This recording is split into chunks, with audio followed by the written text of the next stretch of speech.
Good evening. Welcome to the Kansas State University Professional MBA webinar. This evening, I'll be speaking to you for about 25 minutes, and then there will be plenty of time for questions if you have any. My name is Susie Otten, and the other two individuals pictured are admissions representatives for the K-State Global Campus, and so they can answer questions as well.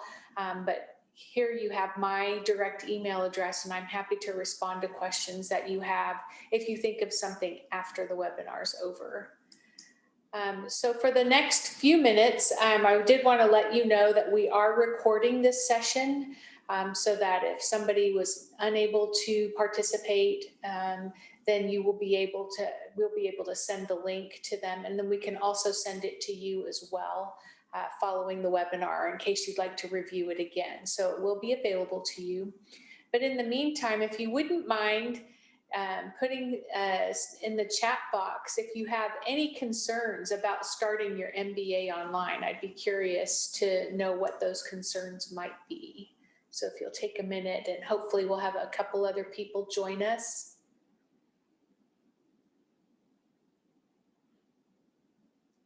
To see if I can figure out how to see the chat.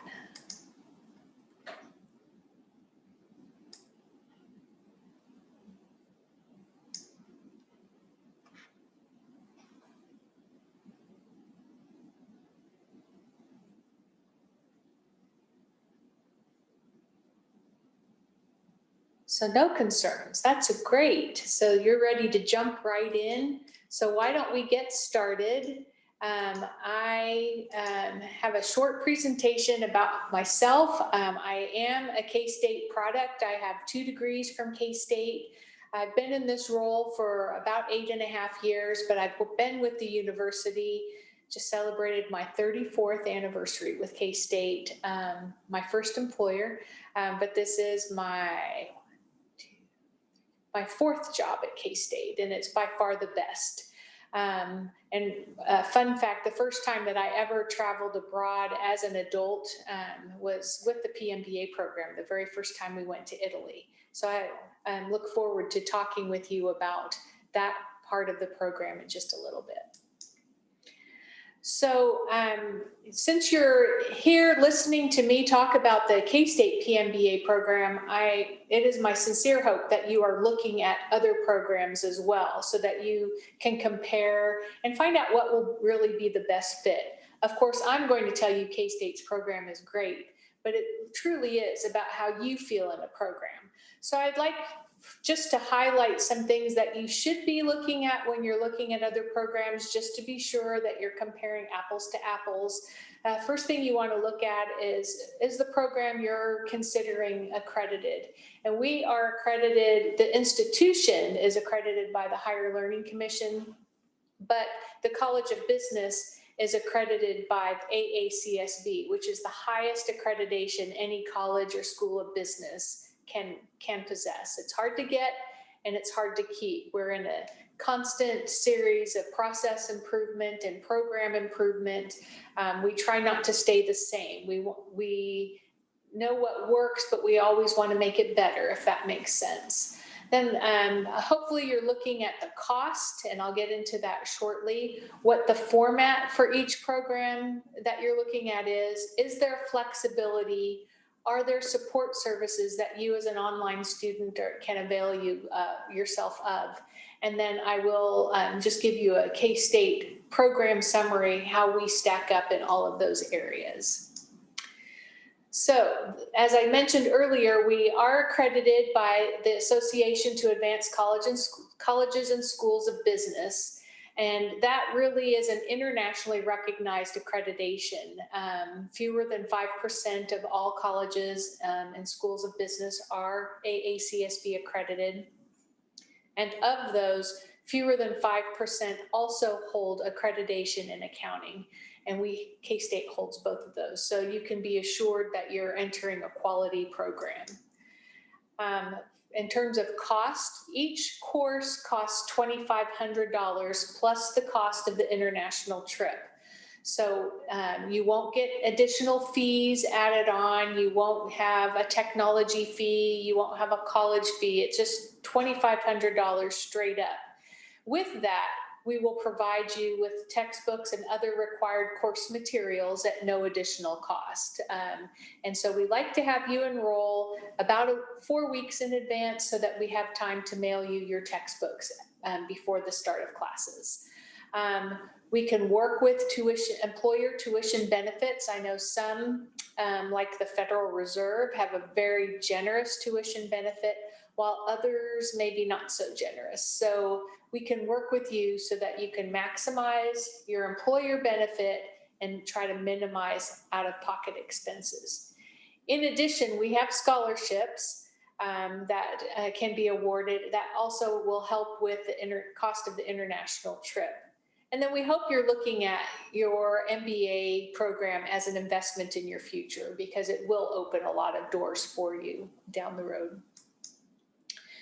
In terms of the format for our program's asynchronous, which means you don't have to be live at any point during a course. You are going to watch pre-recorded lectures that many times the campus students that are taking the MBA courses in person, some faculty do what's called a flipped classroom, where those students are also watching the same lectures you are, and then they spend their class time doing case studies or doing class discussions.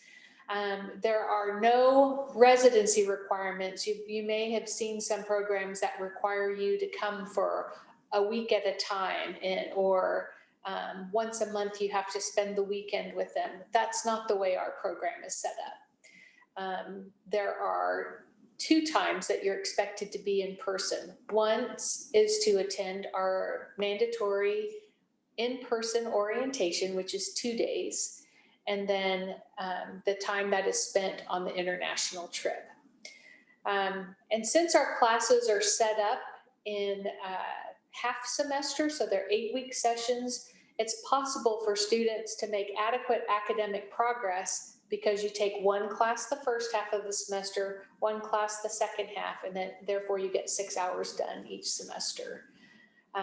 And then there are also a lot of peer-to-peer interaction opportunities in our program.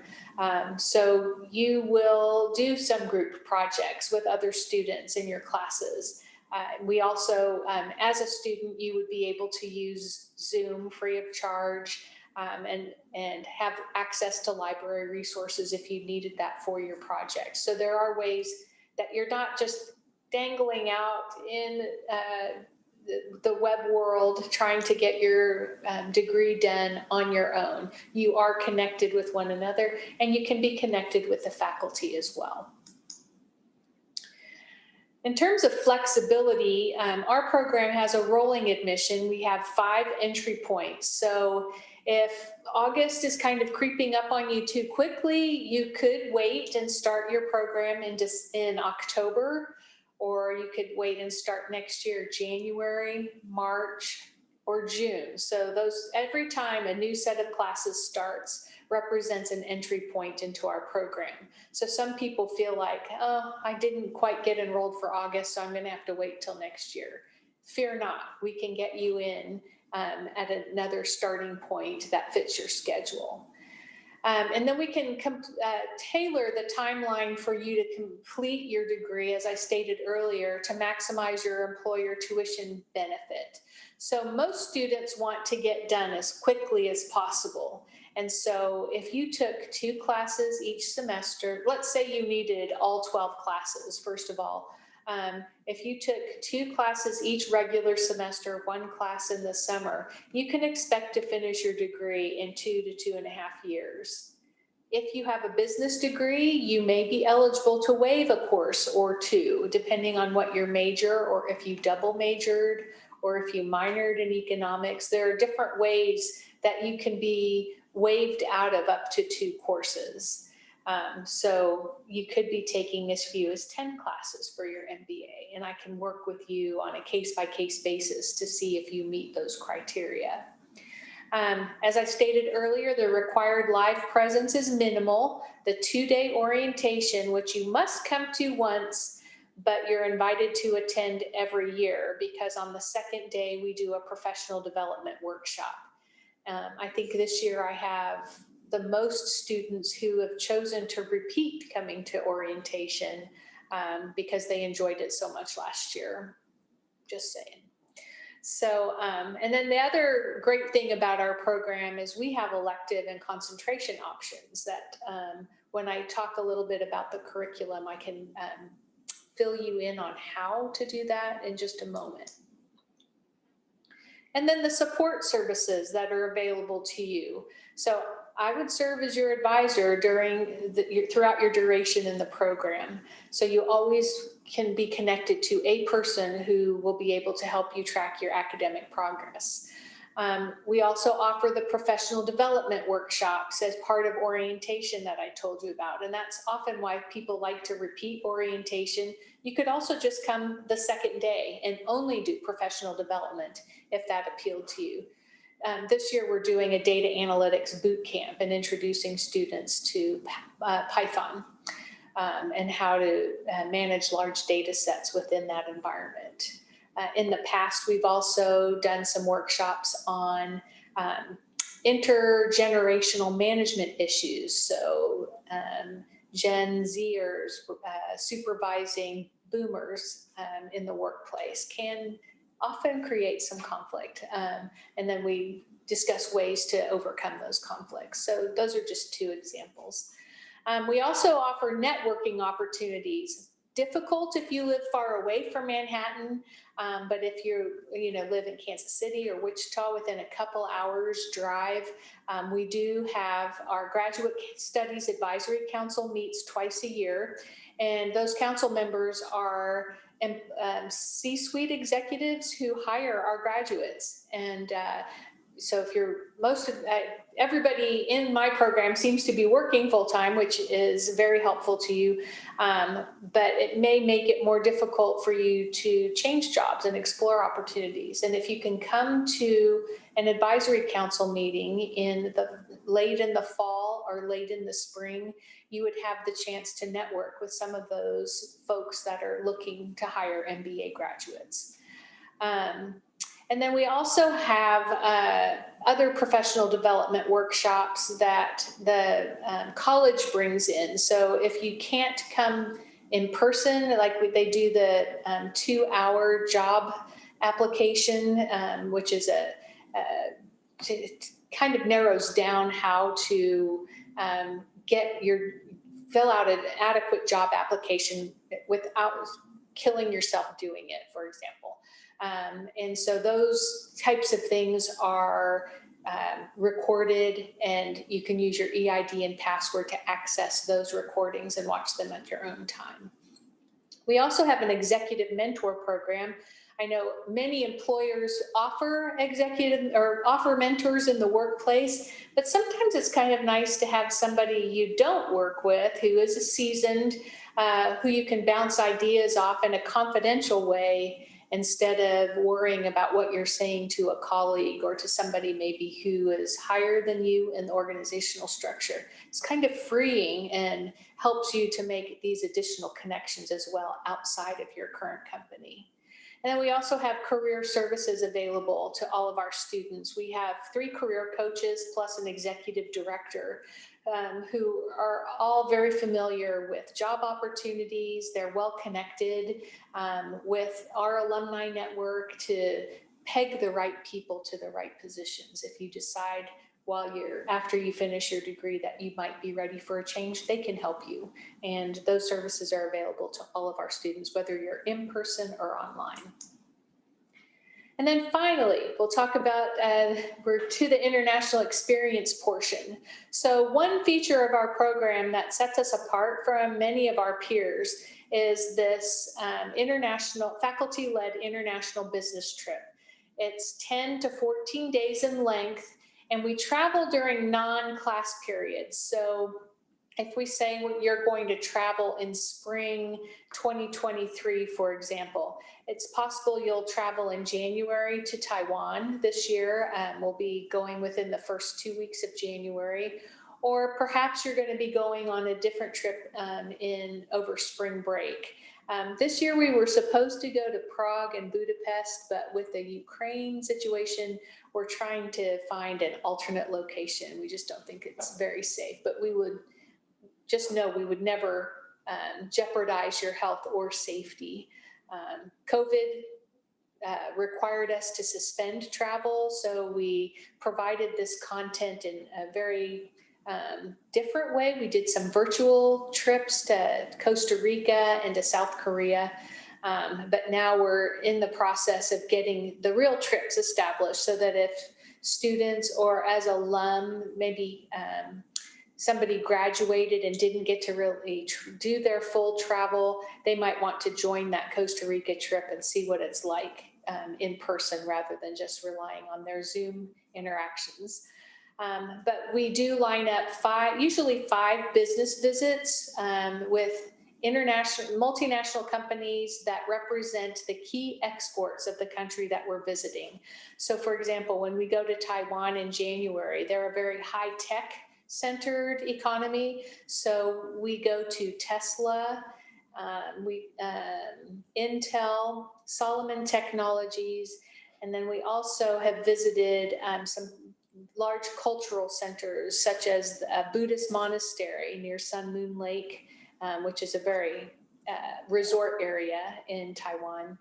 And then we also visited an international bank. And each of those places we get to speak with C-suite executives and hear directly from them how they make their business decisions, what drives their strategy, what keys into whether they're going to diversify on a product. This past May was our first trip since COVID, and we visited the United Kingdom and Belgium and did a Brexit-themed trip. And it was very interesting to hear from the Brits, the companies that stayed in London, for example. We visited Koch Industries London, Deloitte, and then we also, in Belgium, we visited the US Embassy and Flanders Finance and Investment. So we got to hear the political context, the economic context, and what their experiences have been so far. Bottom line, not so good for the British. And I think everybody agrees, especially on the EU side, that they were fools to leave. But that was just very interesting. And then we also do cultural activities that help us get the flavor of that country. So there are structured times. Students are expected to journal while they're there. They're expected to ask questions of our hosts at the companies that we visit. But then there's plenty of time to do some exploration on your own or to break off with a subset of the group that you might be hitting it off with particularly well. And then if you have a spouse or partner that you want to bring along, that person can join as well. And they can participate in all the activities that the students do. So the K-State PMBA program is set up in 12 courses, 36 hours maximum. And as I said earlier, you can waive up to 2 of those classes if you are a business major, and we can verify what your courses were. But it does not require an undergraduate business degree. We ask that all of our applicants have taken 2 economics courses, usually micro and macro, but if you took micro and intermediate micro, that works well as well. And then 2 statistics courses at the undergraduate level or 1 at the graduate level, and at least general calculus and linear algebra. Here at K-State, that's Math 205. But many students have taken Calc 1, and that exceeds our requirements. So you're golden. You don't have to have Math 205. It just has to be above college algebra. And then we waive the GMAT exam for applicants who have 3 years of professional post-baccalaureate professional experience. So that's usually everybody because it's a program requirement that you have worked for 3 years. And then usually we only waive the application fee for those with a 3.5 or higher GPA, but because you're participating in this webinar, you can also get an application fee waiver code. So if you decide to apply to our program, make sure you reach out to me or Diane or Brittany to get that code and remind us that you participated in tonight's webinar. And then as an additional bonus, K-State is getting ready to start a micro-credentialing program. It's a way of helping employers upskill their employees. Maybe somebody doesn't want to go back and get a whole degree, but they would like some instruction in strategy or in data analytics. And so we've got our first 2 courses are now available for either a badge or a micro-credential. So if you're interested in just test driving the PMBA program to see how you would like learning online, one option is to take the data analytics badge, which is fundamentals of data analytics using Python. And I'm not going to read this slide to you, but you can see that there are learning outcomes and that there are some assignments that you'll be doing and will be assessed on. You won't do this for credit. You'll do it to display this little badge that's up here. Some people like to put that on their LinkedIn profile. Some people put it in their email signature block, but it's a way to show that you are still engaged in professional development and learning some good skills. The second class that you can choose from is strategic innovation. And it's a great class. Both of these classes are actually expanded to 3 credit hours. So if you do this micro-credential, you're basically getting the first 3 weeks-ish of a 3 credit hour class. And so if you joined the program and you decided to use MIS 665 or Entrepreneurship 825, you could be waived out of rewriting, because these assignments would be the same as if you were taking the 3 credit hour class. So you could go on and do the whole 3 credit hour class, but not have to do all the assignments. You could reuse what you've done for these 2 classes. So it would be and the nice thing is, what my understanding is, you would pay for this badge class up front, but then we would turn around and refund you with a scholarship. So it would be your choice. If you decided to go on to do the program, you would get this $299 scholarship, but you would have this, if you decided not to go on and do the program, you would still have this badge from trying out this class. I hope I'm making sense, but you can certainly ask me questions in just a little bit. So down to the summary part. What sets K-State's program apart from the rest? Well, you can earn your degree while still maintaining full-time employment and still making advancement in your career. You can complete your degree in as little as 2 years, and you'll pay about 1/3 of the price of similarly accredited programs, particularly like in Texas. The Texas and California schools are charging upwards of $100,000 for a similarly credentialed degree. And we are ranked 24th in the nation by US News and World Report. So we're not a large program, but you'll get personalized attention from us. You'll learn from faculty who have industry experience, and they're the same faculty that are teaching our campus students. So you're not getting somebody totally unrelated to K-State's program teaching you a class for credit at K-State. It's our faculty, and they're all tenured or tenure track faculty. And then you'll also get to see the world and develop your international competency. And then we provide you with many opportunities for professional development. So that, in a nutshell, is what the PMBA program is about. And if you're ready to apply, you just go to online.kstate.edu, where you click on how to apply, or you can contact us with questions at any time. And so I'll be doing these webinars again this fall, but for the time being, you'll get a recording of this session, and I'm always happy to answer questions. So with that being said, does anybody have a question they'd like to pop into the chat? I'm going to stop sharing my screen.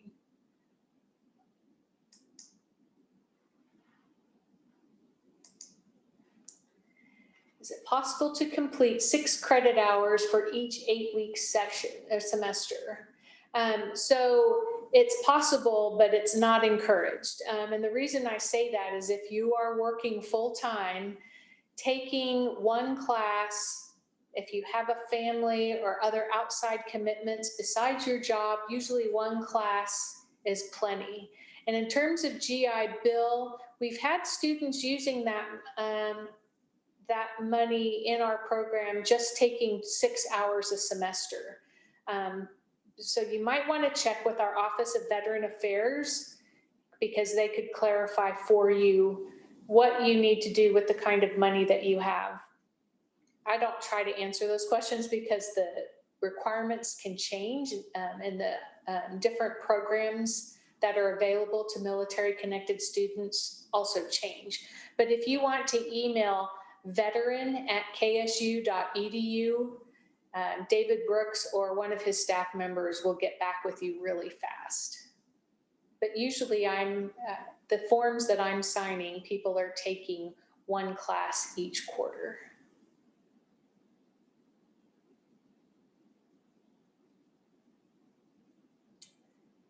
Well, Dylan, it looks like you and I are probably the only ones still on the call.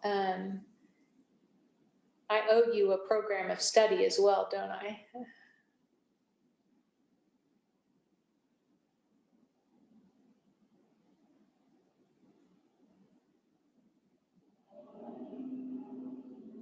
So Bryce, thank you for that question. The deadline to apply for August 22nd start date is really this week. If you could get it in by the end of next week, I think we could accommodate you. It takes about 2 weeks to get your application processed. But if you've already lined up your letters or your references, you don't have to collect your letters. But if you already have your references picked out and you let them know you're applying, they'll get an automated message from CollegeNet asking them to fill out.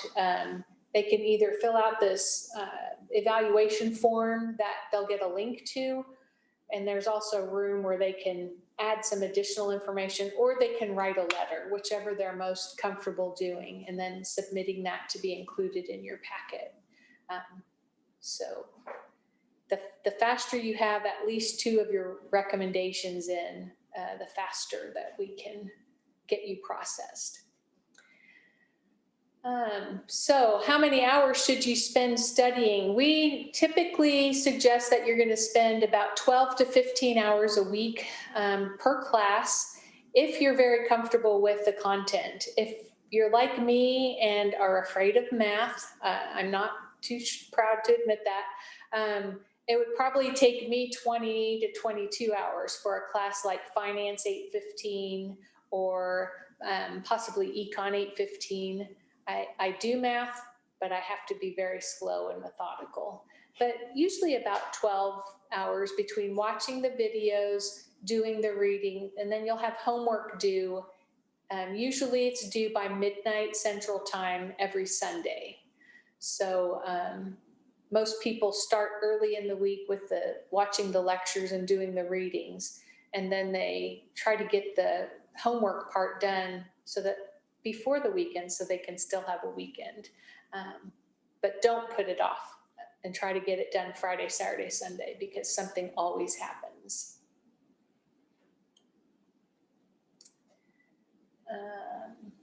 What else? I didn't really get into the cost of the international trips. We have found that the Asia trips are the least expensive. I know that's cost is a big concern. Airline tickets are going up a little bit, but usually you're charged a program fee, which covers your hotel. We make all the reservations, all the arrangements for you. You just show up and prepare to be dazzled and have a great time. But your program fee covers your hotel, in-country transportation, an opening and closing banquet, breakfast every day, and then any ticketed events like admissions to museums or, the cost of if you go to a festival of some kind. All of those costs are rolled up, and all the tips for the drivers and the tour guides are all rolled up into that. So all you have to worry about is bringing shopping money for souvenirs and cover any meal that's not provided. So the Asia trips tend to be about $2,500, $2,600 with airfare. Europe tends to be closer to 4,000. So there is a big difference.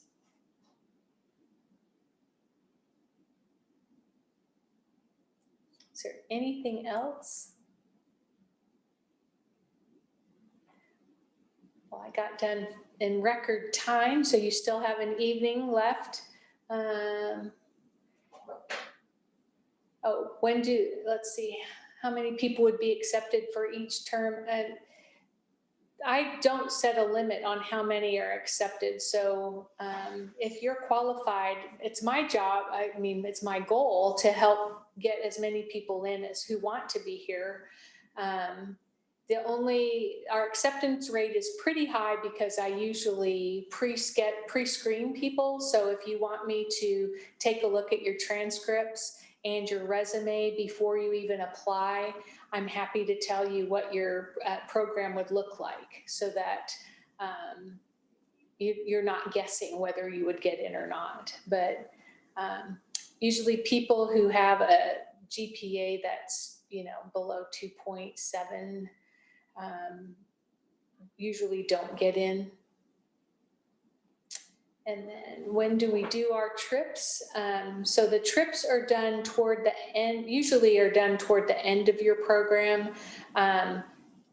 If there's a trip that really appeals to you, like we're going to Taiwan in January, if you have taken 4 classes towards your MBA, then we would allow you to travel. But most people like to save up for that and use it kind of as their last hurrah in the program.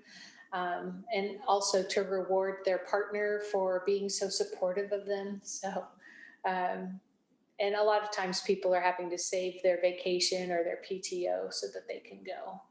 But usually you'll have to turn in about 6 or 7 vacation days because we travel over the weekends to try to get as much in as we can without having you charge as much to your vacation.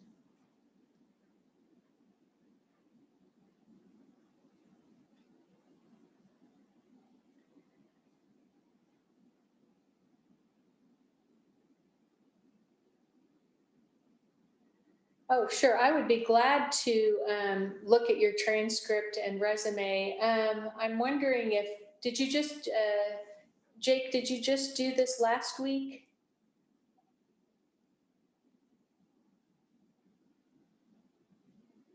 Oh, yesterday. Okay, I haven't received them yet, but I bet Diane will forward them to me.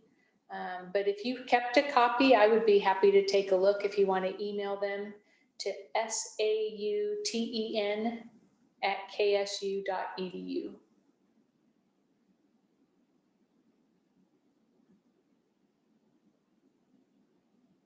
Sure. Lots of great questions. Well, I look at this as a really big decision. So I don't want you to think that I'm going to harass you about joining the program. I want to give you all the information that you need, and I'm not going to nag you. So if you email me, you do not have to fear that I'm going to bombard you with email. So are you going to join? So you're going to join? I'll just take your lead, but I'm happy to provide you with any any information that you want. And what I would like for you to do is to email me if you want to be considered. I don't mind being bothered, Jake. If you want to be in the drawing for the scholarship that I'll be drawing for at the end of next week, send me a quick note, count me in for the scholarship or something, just so that I get you into the drawing.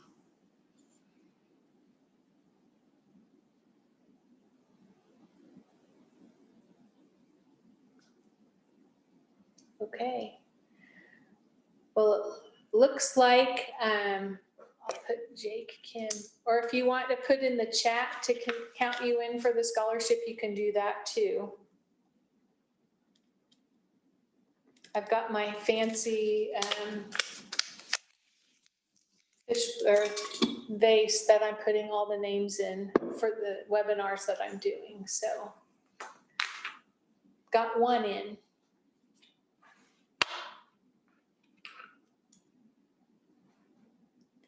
All right.